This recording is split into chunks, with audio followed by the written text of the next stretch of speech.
Hey everyone, it's Brandy and welcome back to my channel. Today I'm going to be talking about all the books that I read in February, and I believe actually one of them did technically finish in March, but since I read the majority of it in February, I'm just going to talk about it in this wrap up. I believe I have 11 books to talk about, and at least for this video I am going to go back to talking about the books in chronological order, in the order that I read them. So yeah, let's just get into it. So the first book that I finished in February was You Will Be Mine by Natasha Preston.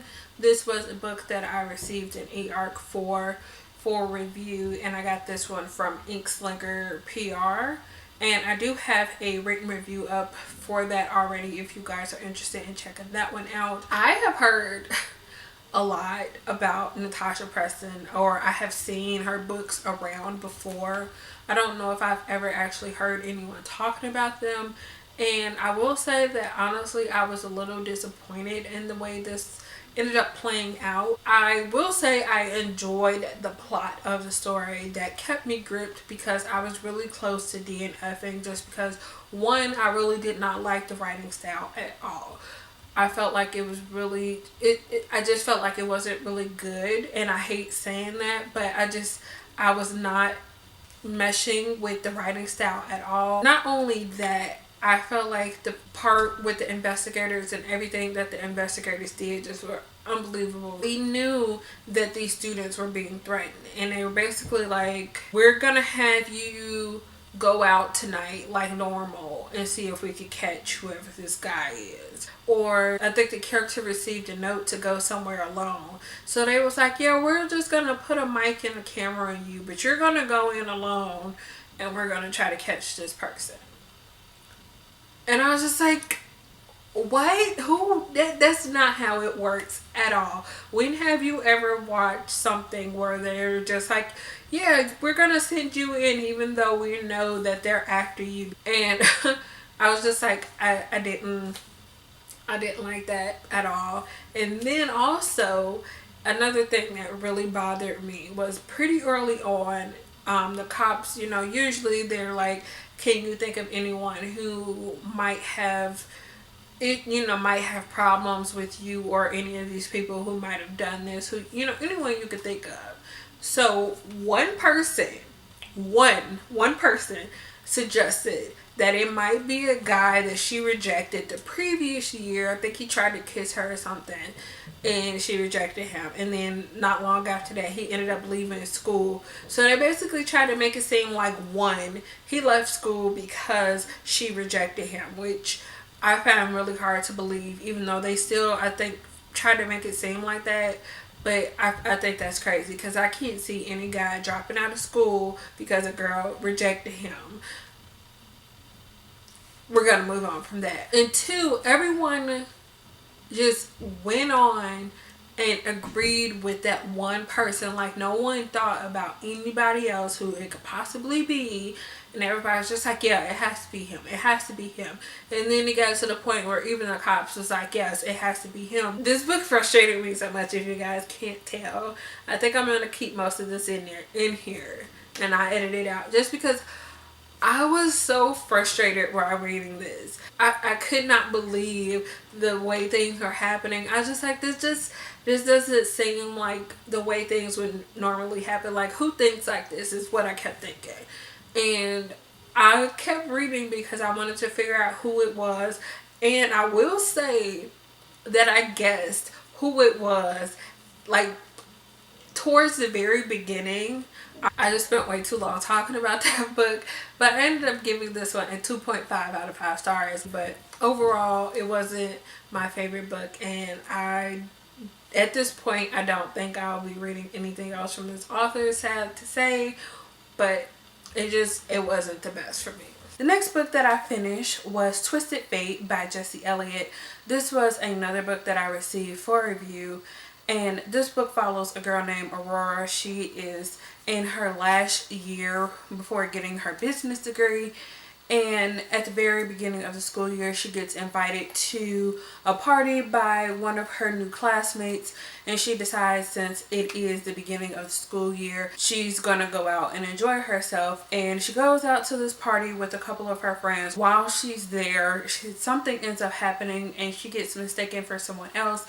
And she ends up getting kidnapped by Faye. After she gets kidnapped, she ends up meeting the leader of the Dark Fae, because it was one of his people that kidnapped her, and he tries to erase her memory so she can go back to living her life as normal, but it ends up not working, and he has to kind of come up with an agreement with her, and she basically kind of falls into this Fae world in the middle of a war that's brewing between the Light Fae and the Dark Fae. And I will say that's just the very beginning of the story. Overall, I thought it was a decent plot, but I didn't think it was really well executed. And I'm sad to say, because I was really looking forward to this, I didn't feel like it lived up to the expectations I had based off of the description that I received of this book. The writing and the way everything was handled wasn't the best. One of my big issues was that there was so much focus on the romance that there wasn't really a focus on a lot of other elements within the story, which I felt like if those things were strengthened, then the story would have been a lot stronger. And then also, I didn't feel like there was a point to the romance. Now, don't get me wrong, I like romances, but at the same time, I want to feel like there is a reason that the romance has started. And like I mentioned, she got kidnapped and she ended up meeting him because things didn't go obviously as expected, because she wasn't the person that was supposed to be taken. And they meet, and then it's almost like a insta love type of situation, but there was no reason, I felt like, for her to fall for him or even him to fall for her. And it just, the romance didn't make sense to me. And the story was kind of, all of the actions were supposed to be based off of, well, they love each other, or they have feelings for each other at least, and they don't want to admit it. But I didn't understand how they begin to have feelings for each other, because it didn't make sense. So I have a written review for this. I think this is one of my shorter written reviews. If you guys are interested in checking that out, you can head over to my blog, or I also posted the review on Goodreads, which I have the link to my Goodreads in the description. All of those links are always in the description if you guys are interested in that. But I gave this one a 2 out of 5 stars. And the next two books that I read are both from the same series, and that is Food Wars Volume 21 and Food Wars Volume 22 by Yuto Sakuda. I can't really get into what these two are about just because it's so far into the series, but I have been talking about this series for a little bit now. This is one of my favorite manga series, but this series, I was so excited for both of these, because at the end of volume 20, it wasn't, I believe I gave volume 20 at 4 stars, but with that one, I could tell there wasn't a lot going on, because that was one of those volumes that was kind of a bridge book until you get into the next story arc. And volume 21 is when that new story arc started, so we get to see a lot more conflict and stuff that's going on with the students in their second year advancement exams. And there was a lot of things going on, so it's like the group of students that we are used to following up to this point are being threatened because they don't want to fall into the power that has come into the school, which I know this all sounds very vague, but I can't really get into it just because I don't want to spoil anything about it. So yeah, this one is just it's a lot going on, and it's a lot up against the students that we have fell in love with throughout the series up to this point. And then at the very end of this one, another character that kind of dropped off after a while. Like, the character showed up but then kind of dropped off after a while. You could probably kind of guess by this volume who that character is if you have read the series. But the character showed up, and it was really no explanation as to why he was in the position that he was in. And it was just, I was really frustrated when I finished this. I I was so mad when I finished this because I was just like, are you kidding me? Is this really what's going to happen? In volume 22, we get an explanation as to what exactly happened and why he decided to be in this position that he's in. And then it's also kind of a setup into maybe some things might end up changing for this character. I can't wait for volume 23. I don't know if I said, but I gave both of these a 5 out of 5 stars. So after that, we moved into Contemporary-a-thon, which took place February 12th through the 18th. And for that one, I finished a total of 2 books, and then I got a quarter of a way through the other one. So I'm going to talk about those 2 kind of briefly because I should have already put up another video talking about all 3 of these books actually. So the first one of those that I finished was Ramiz Back, Lauren. This follows a girl named Holland, and she is living in New York, and she is kind of living off of the support of her 2 uncles, and she is really obsessed with this street musician. And one of her uncles is a really big musical director, and something happens where one of his musician, like his main musician, a part of his production that is currently going on, just walks out, and he needs to replace this musician. So she tells him, like, I have the perfect person for you, he would be amazing. And he goes, and her uncle agrees, but then they find out that the guy can't take this position because he is an Irish immigrant, and he's actually in the country illegally because his student visa expired 4 years ago. So she decides that they should get married so he could work in this, so he could take this spot and he can live out his dreams, and then her uncle will get everything that he needs for his production, and then everything will be perfect. That's where the story takes off. I talked a little bit more about this book in a adult contemporary mashup review, but I enjoyed this. It wasn't my favorite. I just felt like there were a lot of issues that I just wasn't personally happy with, and then at the end of it, I didn't feel completely satisfied. I'm not saying that the ending had to be completely wrapped up, but I just felt like I was still wanting something from this. I just felt like there were a lot of things that weren't addressed within this relationship by the end of the book, and I felt like by the time we got to where they were, there should have been more things that were talked about between the 2 of them, and more things that they should have opened up about. And it was just a lot that was left that felt undone to me, basically. And I ended up giving this book a 3.5 out of 5 stars. The next book that I picked up and finished for Contemporary-a-thon was The Wedding Date by Jasmine Guillory. This book follows a woman named Alexa, and one day she is going to visit her sister in a hotel. Her sister is in town visiting, but she is on her way to visit her sister. She ends up getting stuck in this elevator with this guy. They end up talking, and he kind of explains his situation of what he's doing there for the weekend, and it turns out that he is going to his ex's wedding to an old friend of his from medical school. And one thing leads to another, and he ends up asking her to be his date to this wedding so he doesn't have to go alone. And she agrees to this, and their story kind of takes off from there. I felt like this was a really good look at people randomly meeting and how a random meeting can lead into something more. And I really enjoyed this. It's covered on a lot of heavy hitting topics. I gave this one a 4 out of 5 stars. I enjoyed seeing a lot of the things that unfolded.